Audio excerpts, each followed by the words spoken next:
shut up, buttwad. I'm trying to watch this crap. Hello, good evening, good afternoon, good morning, and welcome. It's Nurse Richard, the Wax Wizard. Thank you for joining me. This pisses me off. If we don't see some boobs or some explosions or some poop, that'd be cool. Poop. Yeah. This sucks. What are we doing here? I don't know. Get out of here, you two. Yeah, what were you doing there? Pair of scallywags. I don't know. Anyway, good afternoon, good evening, good morning. And who am I? Forgot for a second. Nurse Richard, the Wax Wizard. You should know by now. And thank you for joining me. Sorry about that. Feeling proper silly today. Anyway, what can I tell you about this ear? It's waxing it, for a start. And the reason why it's like this, now you can probably already spot just on the right hand side of it, there's a couple of red marks. Now, I don't think that was Beavis and Butthead that caused them. Wasn't me either, I hasten to add. He fully admitted to using cotton buds on a regular and prolonged basis. Been doing it for ages. This was quite a young chap. It's quite surprising actually how full this was for such a young chap. I think he was in his late teens or early 20s, and he'd been having trouble for quite a while, but he'd persistently poked cotton buds in his ears. And he'd made a right mess of his ear canal. Now, you'll probably see as we get further into the ear, there's more and more bruises. I don't remember seeing as many bruises in anyone's ear as I have in this one. He'd really done a good job. I'm not really getting anywhere at the moment here either because it's quite tacky and quite sticky, this. And I probably should have realised sooner that I needed to put some oil in to get this out because it kept blocking up the tube. I did realise eventually, quite shortly in fact. And yeah, so many bruises. So many bruises, which were probably caused at different stages, you know. It obviously, because they go fainter as you get, here we go, I remember the oil. The bruises go fainter the deeper you get into the ear. So they're older bruises. And there was, I don't know how many there was. I'm going to try and count them afterwards. But there were so many. But what made this a bit, I mean, it came out a lot easier with the oil. Both ears are the same, by the way. The other one's not quite as bruised as this one. But the tricky thing was when I got a decent grip with this, little bits would disappear up the tube. And I mean, it's all coming away. Great, but it's not lifting up and coming with the tube as you pull it out, because it's kind of, it's not formed in one ball. It's lots and lots of layers of it. So as you touch it, I mean, there's obviously a lot less of it than there used to be. It's just you've got to go further down and get it now, but it just breaks apart piece by piece. Now I've had to change to a smaller tube there, just because I'm nearer to the eardrum. And I don't know exactly how far away I am from the eardrum, so that's why it's always best to approach with caution. But you can see just how many bruises there are on this ear, can't you? Here's 1, 2, 3, 4, 5, 6, more than 10. And I think there's some that you can't even see yet until we remove the last bit of it.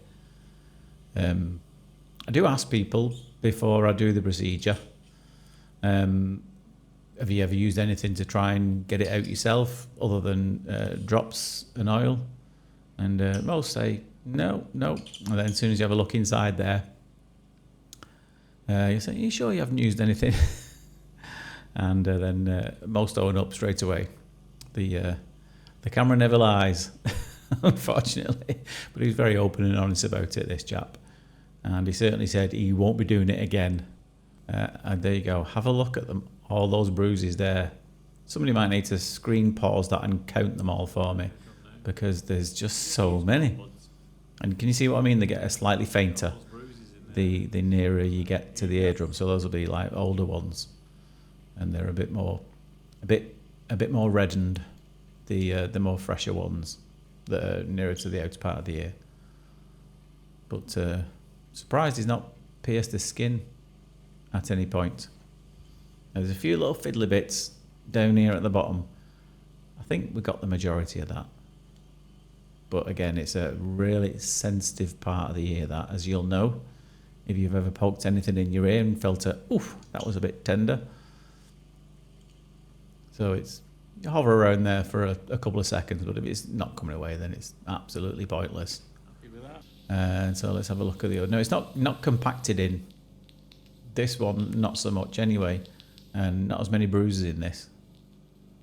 Not that I can remember anyway. It's been a while since I did this one. Seen a lot of ears. The clinic is almost chock-a-block every day, so I'm having real trouble finding out, trying to decide which procedures to narrate over. There's just so many. So as you can see, knowing what I know now about how sticky and tacky it is from the first ear, I've put oil in a bit sooner in this one. And instantly it's just clogged up the camera like it generally tends to do. But it did make a bit of a difference. It's certainly easier to peel it away from the edges. And no noticeable bruises in this one. So I don't know what you guys have been up to recently. I haven't been up to much at all, to be honest. This is, what day is it today? Monday. It's a Monday as I'm recording this, and I have every weekend off. I never work at weekends. Did enough of that in my old job, so now I work for myself. I never work weekends, which is great, leaving them free to do stuff. But I'll be honest, this weekend I did absolutely naff all. Which sometimes you need. Do you know what I mean? Life can be very hectic when you got small ones, and just because it's weekend, it doesn't mean you have to do something with them. Sometimes it's just good to just let your mind go and just do nothing. And I was more than happy that nobody wanted to do anything this weekend, because I didn't either. My wife went out though. This concerns me, this, by the way. I need to tell you this. All right, I know the majority of people who watch these videos are ladies. I think about 80% of you are ladies. Now tell me if it's just my wife, this, right? Now, when she went out at the weekend, I dropped her off at this place. It's like a theatre. And there was a lady doing a talk. I want to say she was like a criminal psychologist type woman. I believe she's quite well known. She's been to see her before. And she really enjoys watching her and other such professionals like criminal psychologists going to talks on serial killers. And no, she's always like crime documentaries. A lot do. I don't mind the odd one. But she actually goes to the extreme of actually going and watching criminal psychologists talk about it for entertainment. Is there something I should be worried about? Should I sleep with one eye open? Keep an eye lookout under the bed for some ice picks.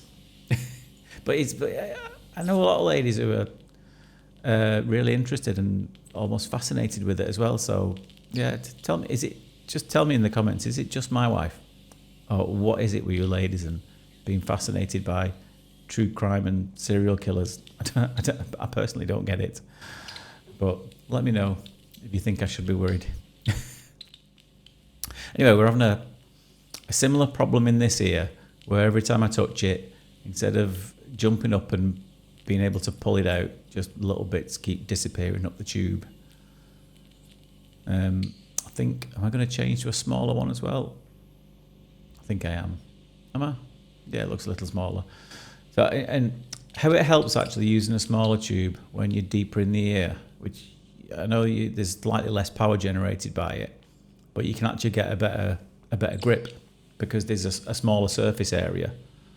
And what you need is like a full seal with no like gaps around the edges. And with a smaller tube, you can often get a better grip because there's not as many gaps around the edge, especially for smaller pieces like this. So even though you might think they're less powerful, they actually can be more powerful, depending on what you're getting, if that makes sense. Hopefully it does. I know what I mean. I think there was a tiny little speck left in this as well that might bug a few people, but you have to weigh up the pros and cons and the risk versus the benefit of doing anything. Let's throw in a couple of dad jokes of the day as well before I go.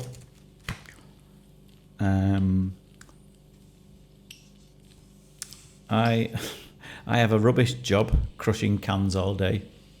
It's soda pressing. Soda pressing soda.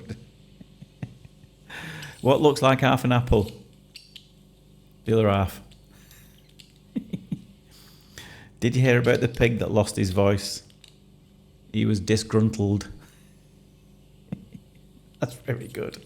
I do like this. One of my favourite books so far. What do you get when you cross a snowman and a vampire? Frostbite.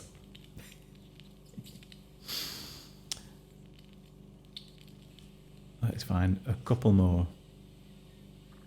3 conspiracy theorists walk into a bar. That can't just be a coincidence.